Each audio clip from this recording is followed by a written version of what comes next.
All right. So hello and welcome to the Q&A for the Marketing Fundamentals course. I can already see that you guys have some questions, so let's jump onto them. Before I do that, we would very much appreciate your feedback on the Discord server. If you can tell us, guys, when would be the most appropriate time for you to conduct the Q&A so that most people can attend live, that would be amazing. And by the way, if you have not yet joined the Discord community, I highly recommend that you do so. You can do that from your profile, and here you will get a button and a link that will allow you to join the Discord server. And as you can see here in the Discord server, there's a lot of people and a lot of action going on already. But we would always like it to be more. And if you have any questions, we will answer all of them there. You also have access not only to me, but to the entire team there, to the developers, designers, and so on. So any type of question you have, the team will help you always. Anyways, moving on to the questions. So let's move on here and have our tools ready. And let's see what's the first question. So I have a store that sells some very cheap products and some very expensive products. Should I use different communication channels for the different products? Well, that's a very common thing to happen to a lot of people. So usually when you have a store that has several different products, depending on whether or not they are related, just if we take our example here from the business tool and just go to the advanced product table, you can see that in this example here, we have many products, but they're all kind of similar prices, right? So let's make a duplicate to this one and see what's going to happen if we just have 3 products, but they are vastly different. So let's say the first one costs $5 and its price is $50. Then the next one will cost $500 and its price will be $5,000. And then the last one will cost $5,000 and we will sell it for $50,000, right? So as you can see, first of all, for any of these, let's just fix the market sizes, and we'll just put and let's say we have 1,000 sales of each, so we'll just ignore the market share and the market sizes for now. And you can see here we can have up to 45 CPA. Let's say we have 35. If here we can have up to 450. No, that's 4,500. Let's say we have 3,500 to keep the same percentage. And here we're going to have 35,000. Right. So you can see that even if we keep the same percentage, we are going to have vastly different margins, and our product sales would be very different, and we can afford a different CPA. Because of that different CPA, there's a lot of different things that we can afford to spend for each product. And as you can see, they turn into very different business models. And if you can see, like this one is making 600 million and this is making 600,000. And depending, let's say that we've said that these are selling a lot, but let's say that the majority of your sales, let's say this will be 50% will come from that, 30% from that, and 20% from that. Even if you do it this way, still the cost of marketing and the cost of goods sold and the revenue from all these 3 products is vastly different. So the price is very how to say it, it's determining a lot of things. And so, first of all, just by looking at the CPA, if you can have $35,000 worth of CPA for sale, just to give you an example, which, let's say if you're selling Ferraris, maybe that's a good CPA. Or if you are working in some kind of a B2B business and you're selling very expensive planes and you're closing big deals and you're working in the B2B sphere, that might be a reasonable price. And some people like eBay sold a lot of Ferraris as well, maybe at a much lower CPA. So first of all, to answer the first part of your questions, should you use different communication channels? I think yes, in terms of the fact that these products would be vastly different because of their price. Now, if they are related and connected, then you should probably focus on one. Let's say, just if we take the airplanes example, if we are selling the airplanes and then we can only mostly sell parts and engines to the people who bought an airplane from us, then that makes sense. And of course, we are going to focus on marketing the airplanes themselves. So if there's a main product, focus on that. If they are vastly different, you can have different communication channels. And if they are somehow complementary, you can also do something like an overall strategy for communicating with the right people in general. Because let's say that if the people can buy all three types of products, then you can kind of look not at the price of the product, but at the customer lifetime value or the average order size, and try to determine how to answer that question yourself. All right.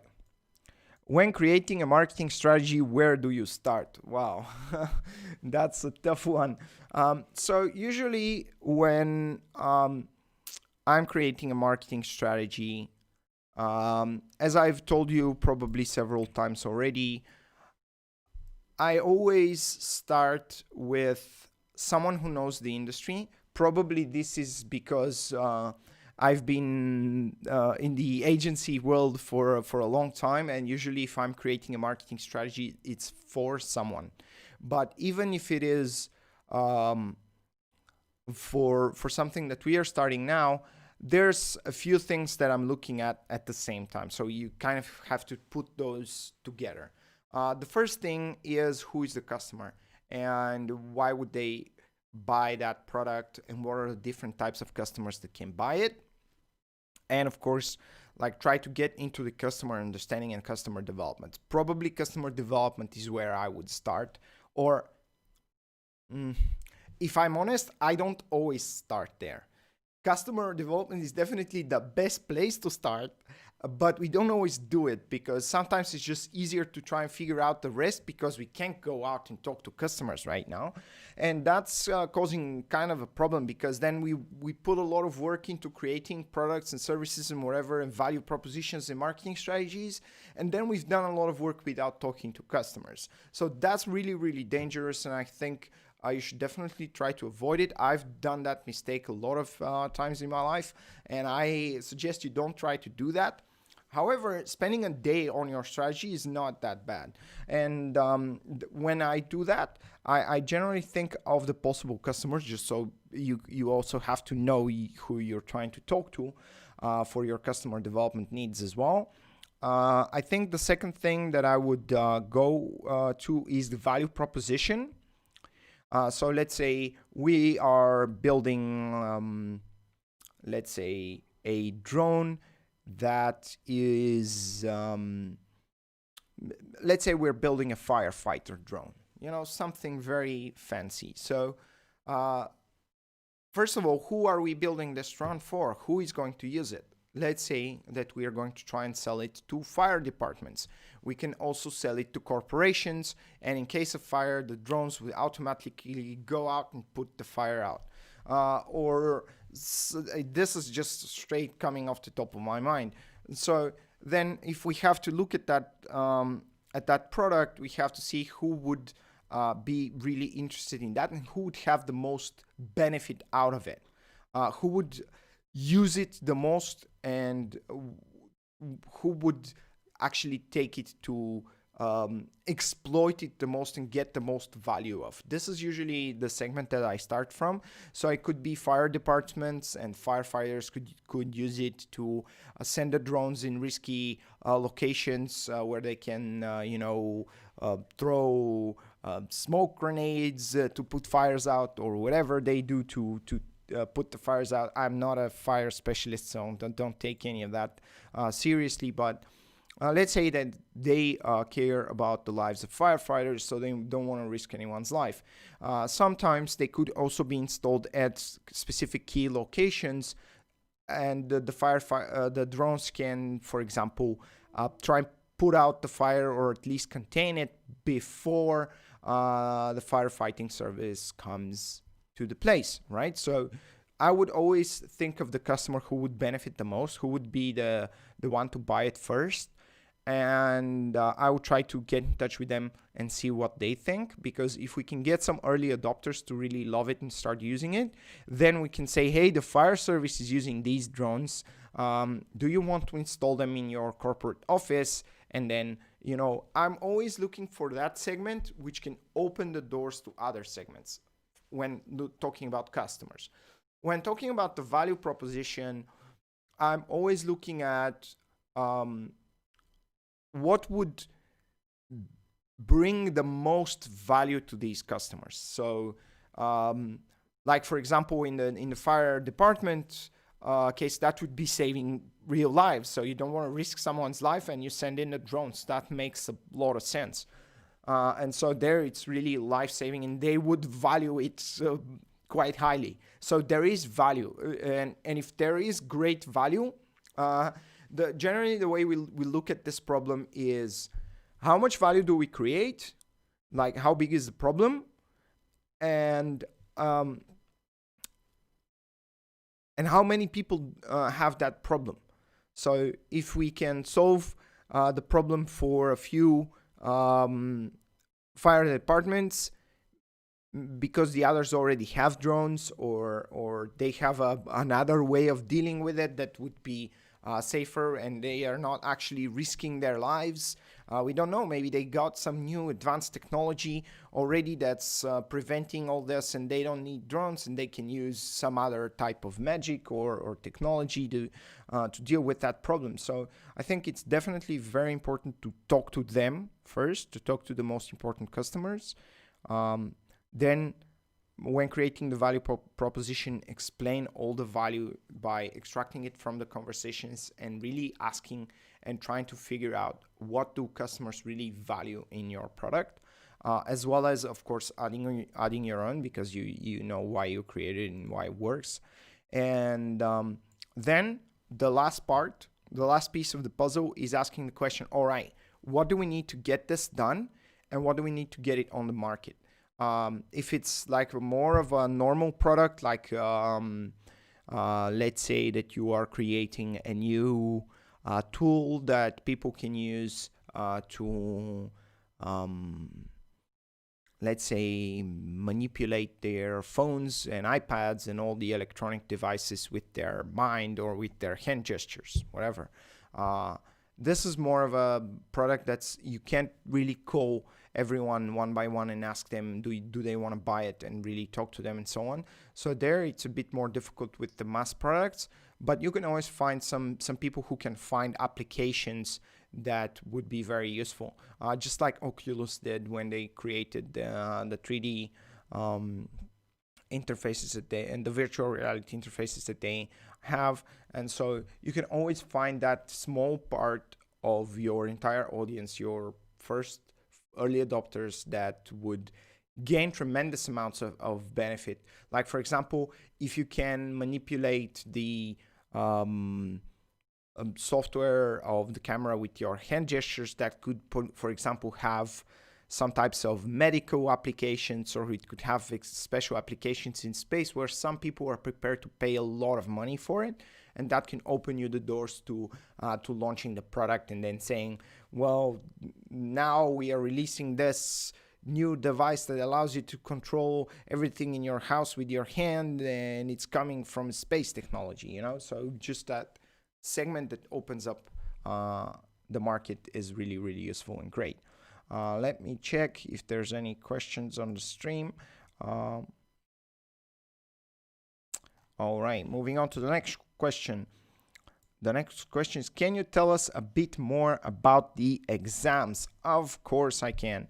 So let's move on to the exams. I haven't actually taken mine yet. So let's see. When you get to the last video and you take the test, there's a few things that I would recommend. So firstly, when you are answering any of these questions, you have time. There's no time limit on the test. This is the biggest cheat, I would say, on that test that you can do. You have time to really figure out the answer with certainty. Because, and we've made it this way because you have to be certain when you are doing some things, and these questions, most of them are generated from real scenarios and real mistakes that we have done and that business people who we've worked with have done in the past. So we don't want you to do the same mistakes, and that's why we are designing the questions to be very, very difficult. And some of them are, all of them actually have a clear answer. There is sound logic behind them, and there is one right answer, right? So there's no problem with that. Also, if you fail the test and you want to take it again, have in mind that the questions are being shuffled. So if the first question, let's say you spent an hour on it and it decided that the correct answer is B, next time you take the test, you have to check and find the same answer, because this same answer, for example, might be C the next time. So you can't just click every time and figure out which are the correct answers in 4 tries. Next thing I would recommend you is to really use the tools given here. Like for example, this one, the Wild Bunch has started a YouTube channel, and every new video that they make brings them 11,000 websites sessions per month, but only 12 t-shirt sales, right? So every video brings them 11,000 visits and 12 sales. And then, of course, what is that? This is, of course, related to the advertising tool, right? And you have 2 of them, and you also have the one in the blog. So you can use this one, the campaign planner from here, and you can use this tool to calculate that. You can use these 2 tools. We are going to update the functionality on this tool as well to be able to for you to set your budgets and clicks instead of the ratios. The ratios are more useful for professional marketers actually, because you already have some running campaigns and some budget, and this one is more for optimization. This is the same one that we are using here in this tool, but this one is faster and more clean. And on this one, you can actually set your budget and clicks, which is sometimes very, very useful. So, but just by using this tool, you can do the simple math and figure out which is the correct questions, the correct answer. There's only one, and most of the time the answers are pretty far away. So you can even kind of guess just by looking at them and doing the math roughly in your head. You can figure out the answers. Another thing, a lot of people are asking about the exams. Why can't we see which answers we got wrong? Because when you are working in a real business, I know that this is not school. This is business. And in business, the world doesn't care if you didn't study, or if you missed something, or if you weren't paying attention. You lose money and you lose market share, and everything happens at the same time. So when you construct your entire strategy or you're running the entire business, you will mess up more than one thing at a time. and your sales, the indication would be that your sales are going down, but the problems will be many, more than one, and you have to figure out all of them.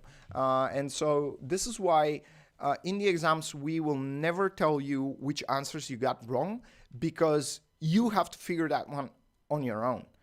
And we are not making this to make your lives harder. We are making it this way because this is how it works in the business world.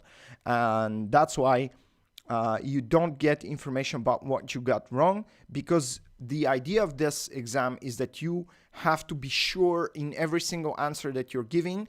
And if you are not sure, then you got something wrong. But business itself won't tell you what you got wrong. The real world won't come together and tell you, hey, you messed this up. Maybe you can get it from some feedback or some analytics, but it's harder to figure out. Another thing that I can give you as a tip to the exams. So first of all, use the tools, use the time. Don't hurry. You have a lot of time. Be sure in your answers.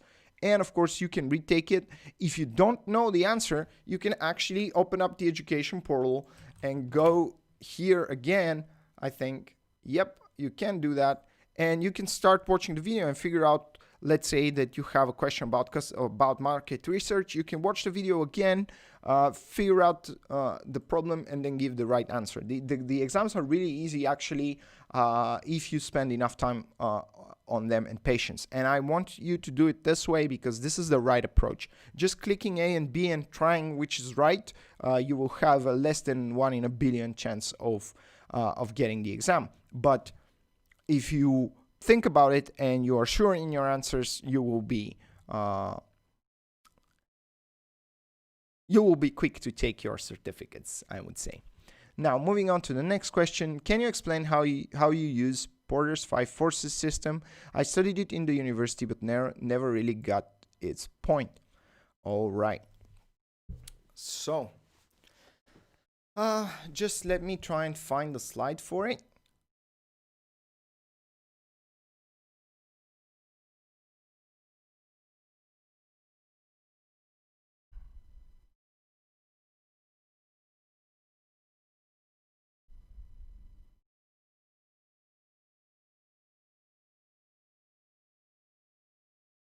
One second.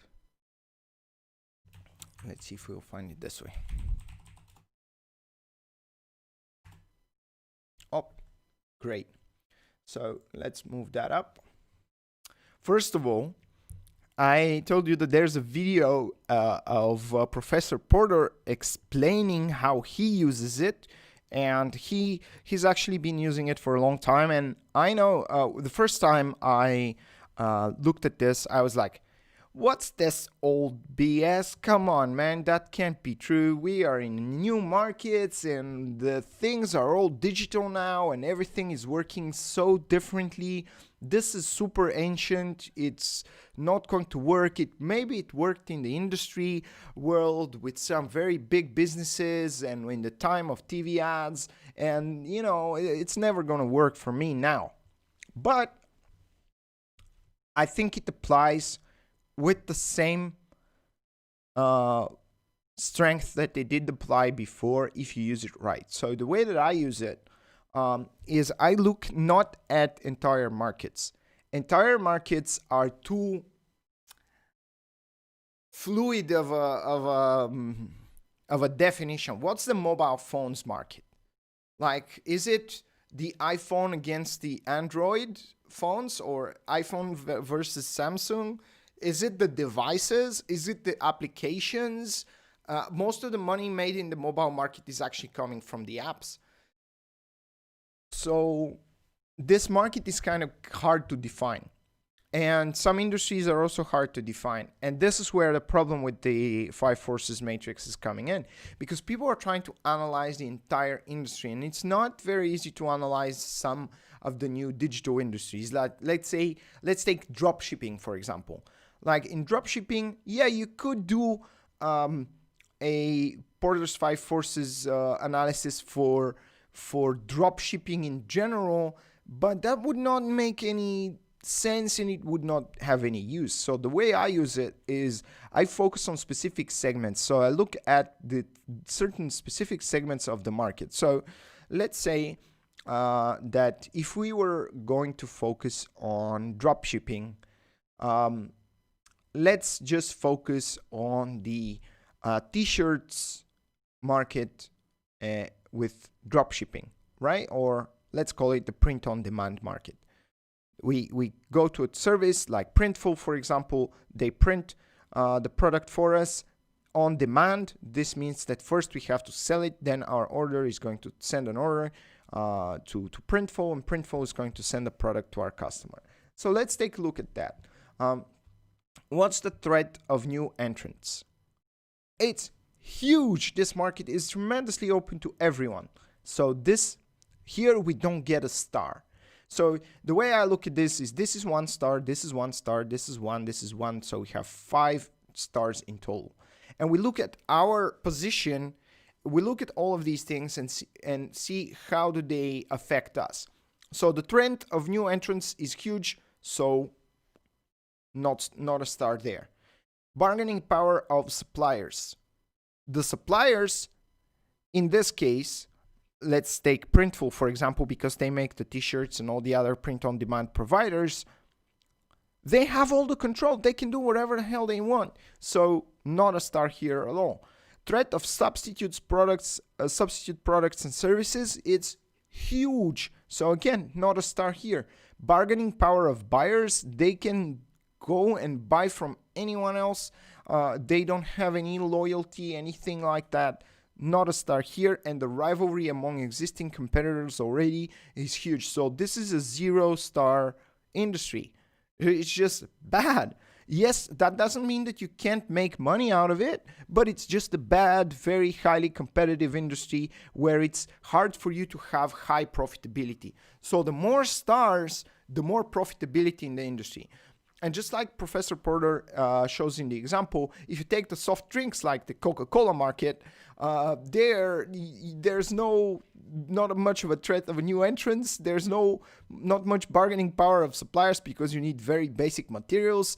There's the threat of substitutes and products and services. There is. There are pretty good products out there. The rivalry is not that big because people drink one thing today, one thing the next day, and they don't bargain for it. They have no bargaining power in this case. So this is at least a 4.5-star market, and the profitability there is huge, and we can see that this at the same time the margins are huge as well. So that's how we use it. We use it for a segment, and think of your specific niche or segment, and if you are in a big market, you can do that also not for the entire market, but for just a segment. And so if I were to take Masters Academy, like I did in the example in the video,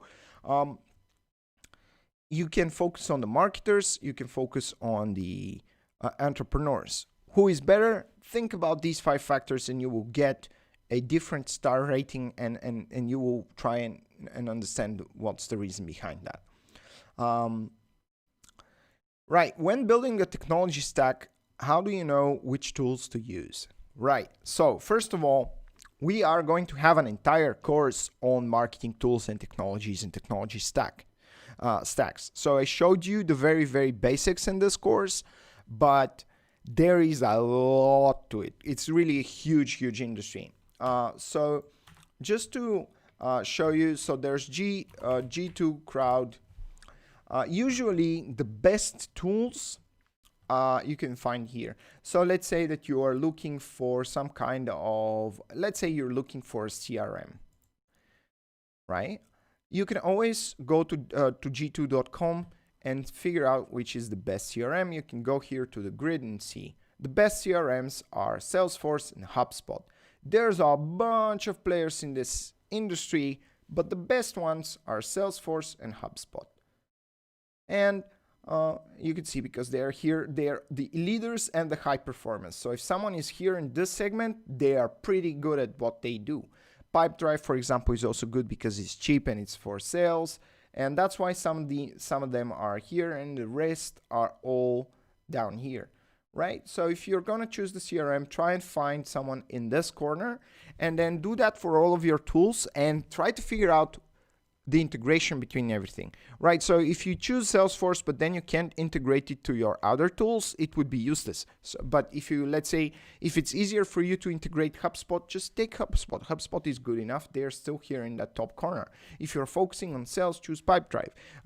It doesn't matter. So the way that you build your technology stack is you can go here to the tool and figure out what are you going to do for these things that I suggest in the beginning.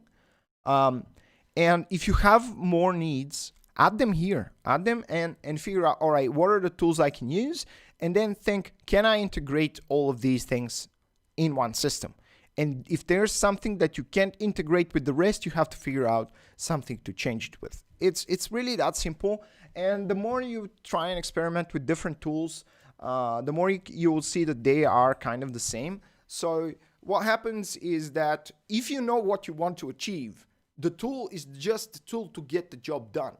It doesn't make too much of a difference as long as you know what you're doing. If you have an idea of how you want your customer journey and customer experience to look, the tool should be invisible. Customers should never care about what the tool is, and they never see it. So as long as it gets the job done and you can integrate it with all the rest, it's good. So we studied a lot of, the next question, we studied a lot of metrics in the marketing course, but I cannot see them in Google and Facebook. Can you show us how to use them? All right. So let me do some magic here. We are going to pull up some account.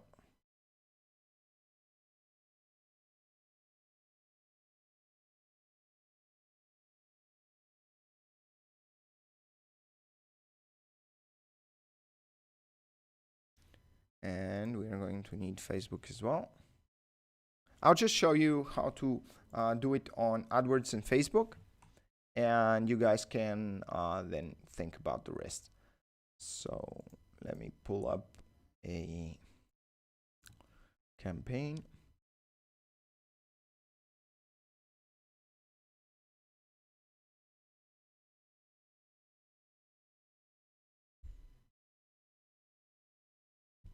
Right, so let's say that we have a campaign here, and let's zoom in a little bit. The way to do this is you should be looking at specific, whether you're looking at the entire campaign, the different ad set or ad group in Google, or on the ad level, it does not matter. So what you should do is there's always a way in Facebook, for example, for you to customize these columns over here and to pull out the metrics that you need. You can see, for example, some of the ones that I'm using here. So these are not the defaults. You can see here there's a lot of different setups that Facebook offers you, but I always customize mine and I always pull out the metrics that I need. Like, for example, the CTR and the CPC, and all of these things. They even have a search bar and categories of things that you can pull from here. Right, so in Google AdWords, it's about the same. Let me just pull a Google AdWords account.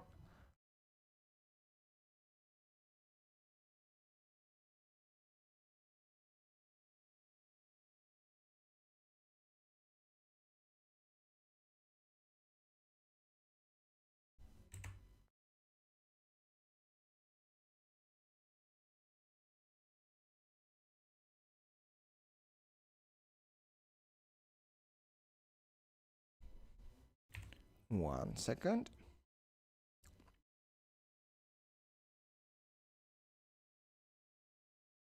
So let's open Google AdWords here. And you can see in Google AdWords, you have the same thing with the columns. So first of all, just to show you where they are over here. And you just go here, modify columns, and you can see that there's recommended columns, which are just bullshit. And for example, a lot of the time, the default will be interactions and interaction rate and some things that we don't really care about. Like, for example, if you are doing a search campaign, you can see which are the top impressions. And you can see a lot of interesting things over here you can see the conversions, the conversion amount, the cost per conversion, the conversion rate, the conversion value.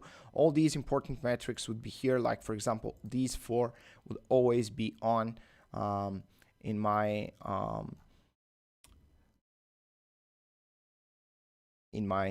columns. So the top impressions and the absolute top, this means kind of the first ones. And then you also have your attribution metrics. This is not very valuable in the beginning if you are not estimating. You can see your target CPA, ROAs. You can see your competitive metrics like impression share and so on. So it's just about setting the columns, and once you do set them, you can see that you get all these information. And once you do get it, you can see all of it in one place. Now this campaign does not have any, it's not a running campaign, but it doesn't matter. So you can see all of these things together, right? Wow, the next question. How do you do market research? Can you make an example? All right. How do we do that? What are we... it would be much easier if you could help me with what are we doing the market research about. But in general, as I told you, when I'm starting the marketing strategy, you are generally doing market research on a bit of a later stage. So this means that you already have a strategy, and you are doing the market research just to check how things are going. And I end up asking experts and people who know a lot more, and then doing customer development to figure out whether or not the company has a product market fit. And then when I go to research the market, there's a few things that you need to know about the market. Right.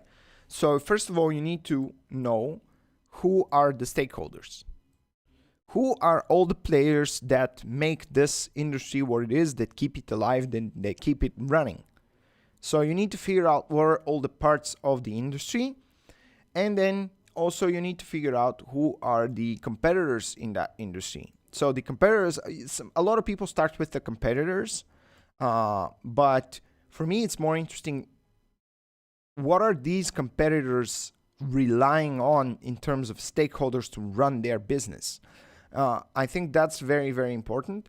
So the way I would do market research would be, I would start with figuring out what's the customer and the current value propositions, right? The current solutions to a problem, the current offerings that the customers can choose between. So then I would look at who are the competitors and what are they relying on and who are all the stakeholders. And then I would figure out where I can pull out. I would also do a Porter's 5 forces in this case when doing market research to see what's the general profitability of the industry and see who is the most profitable player there and why, what are they doing differently. And so it's a combination between stakeholder research, customer research and development, and competitive research. And when it comes to competitive research, I'm always doing it this way. I just start a new business plan from scratch and a marketing strategy. I just make a copy of this document over here, and I start one by one figuring out their business plan and marketing strategy. And if you can do that for all of your competitors, and then you know who are all the stakeholders and who does what, I'm sure that you will have a pretty good knowledge of that industry. And to go further than that, you just have to meet the people and see what really makes them tick. Right.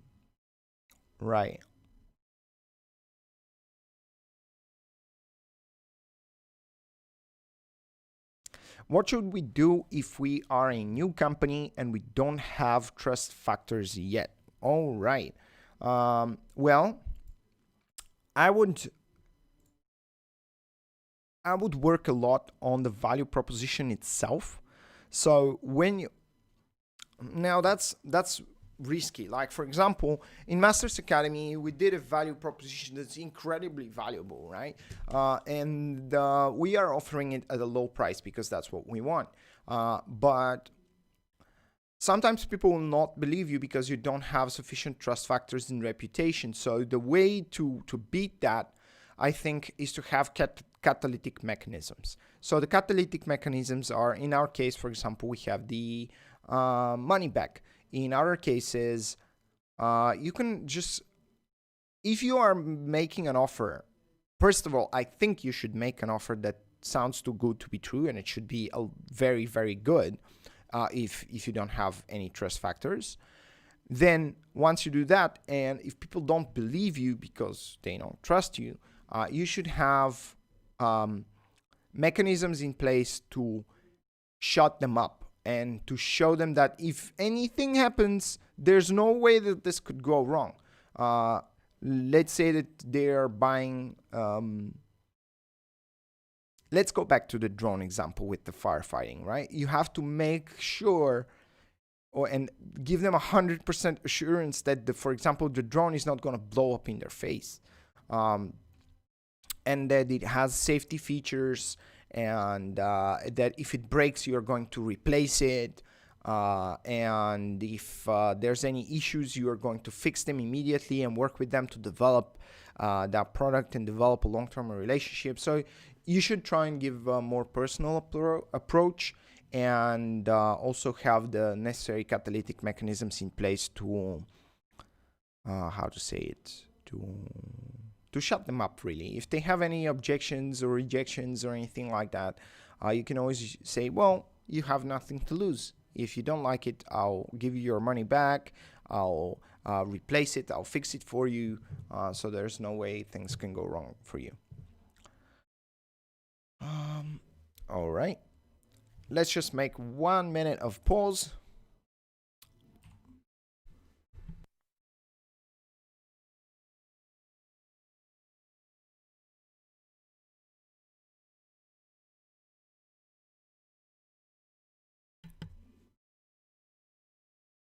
All right, we are back.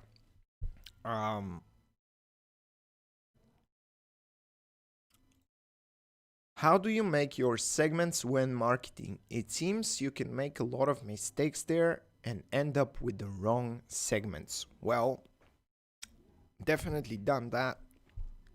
So, sorry about me writing too much. Anyways, so the way I go about it is this.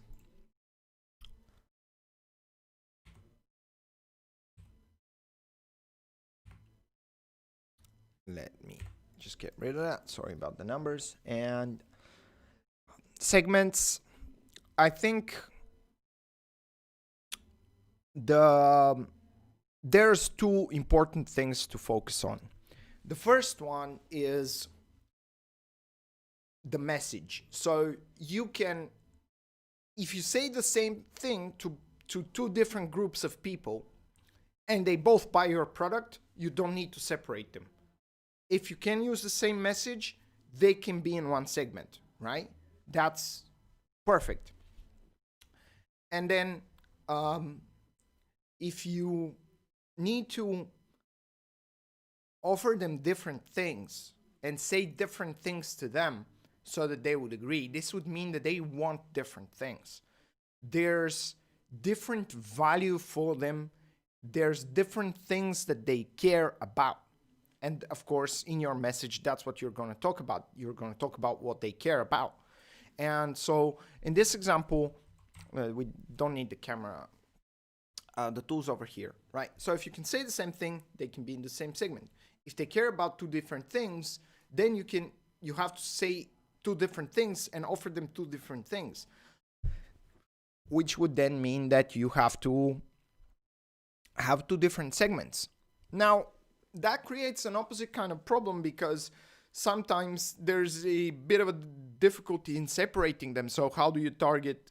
Yeah, you want to say two different things, but these people all kind of seem to be meshed up and interconnected and so on, like the marketers and the entrepreneurs, for example.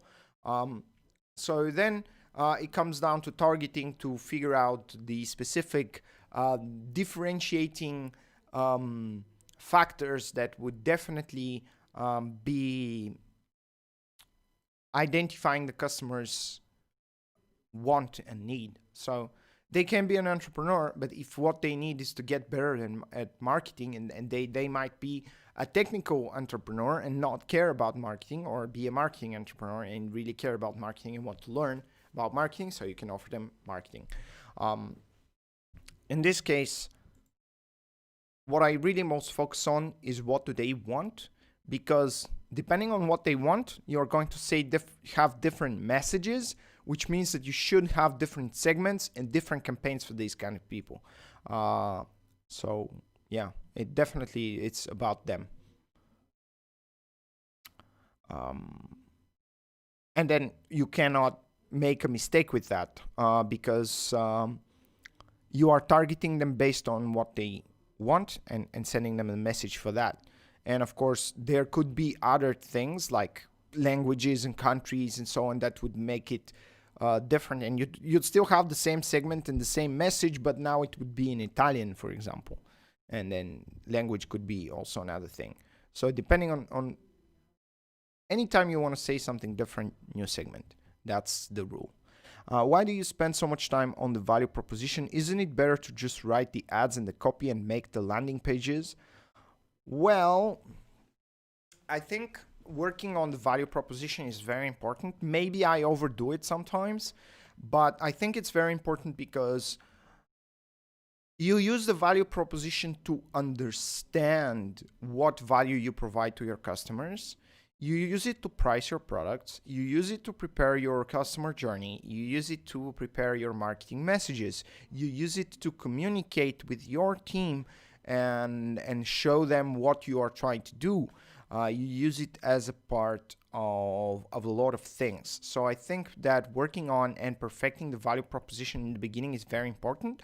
And then the next difficult and very important thing that you have to discuss is the actual messaging. How are you going to explain and communicate that value to customers, which is the hardest part, what people call the creatives and the copy and the marketing. And so I think that the value proposition is much more than just what you are selling. It's a tool that we use to understand the value that we provide deeper, so that we can create the entire customer experience. We can focus on the right things, and kind of really gives us a lot of clarity of what to do.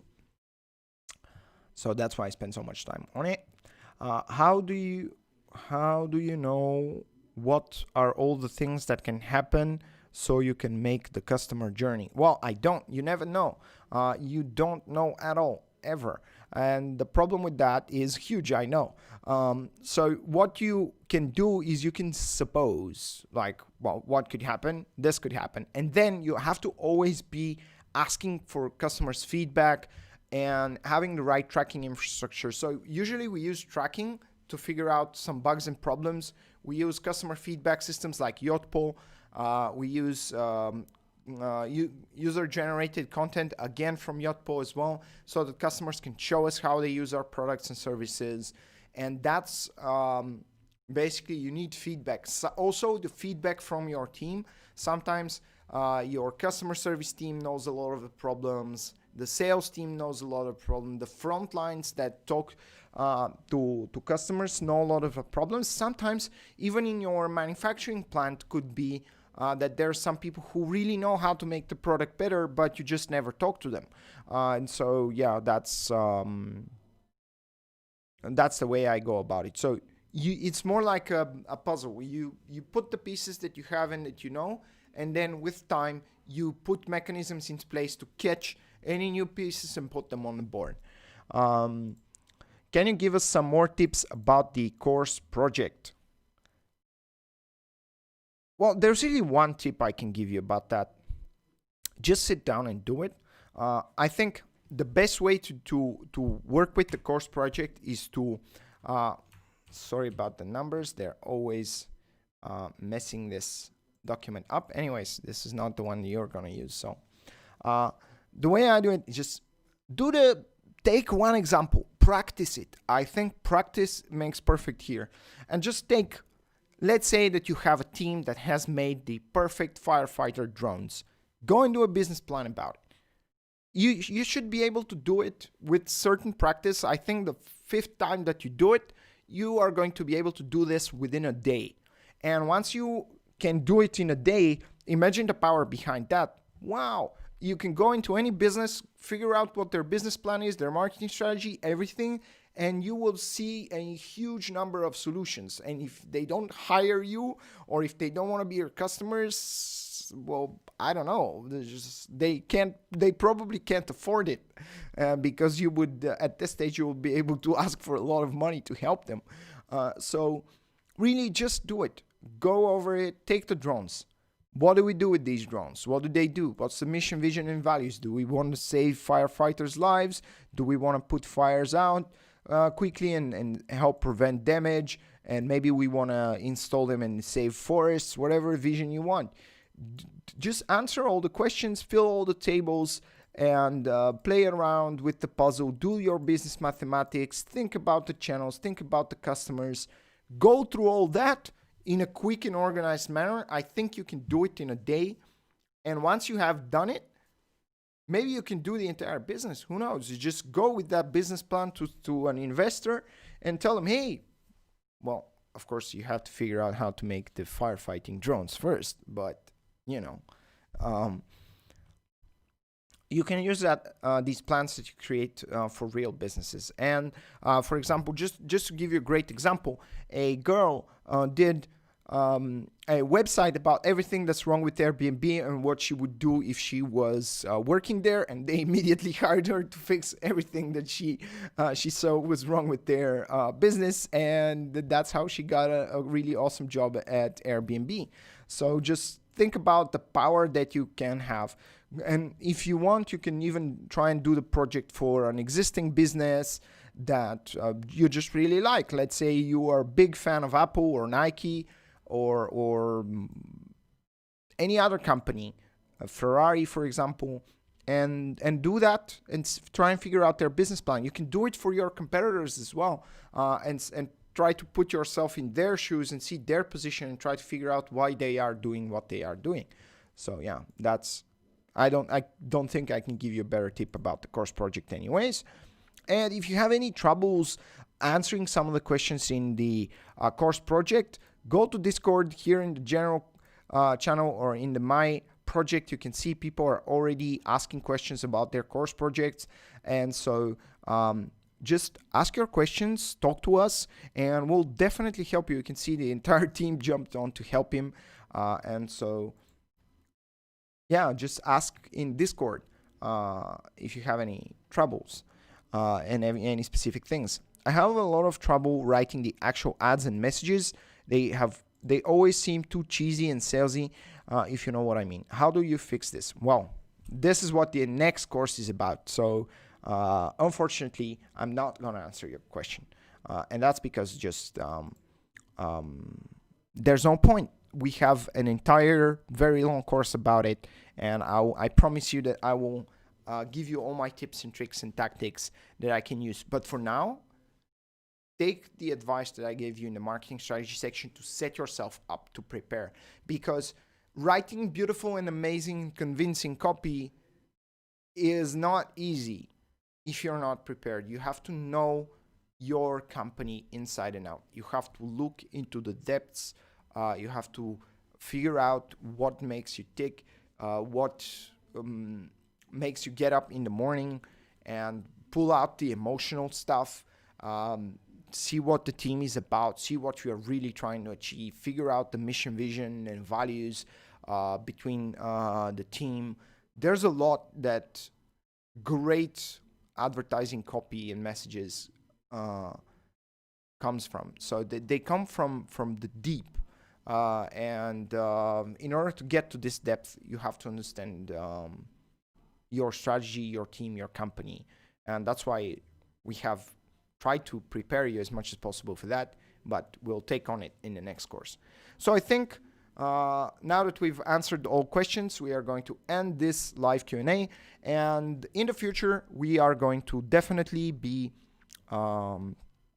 thinking about improvements to this live Q&A. I think there's not enough questions, and these written questions are not very cool either.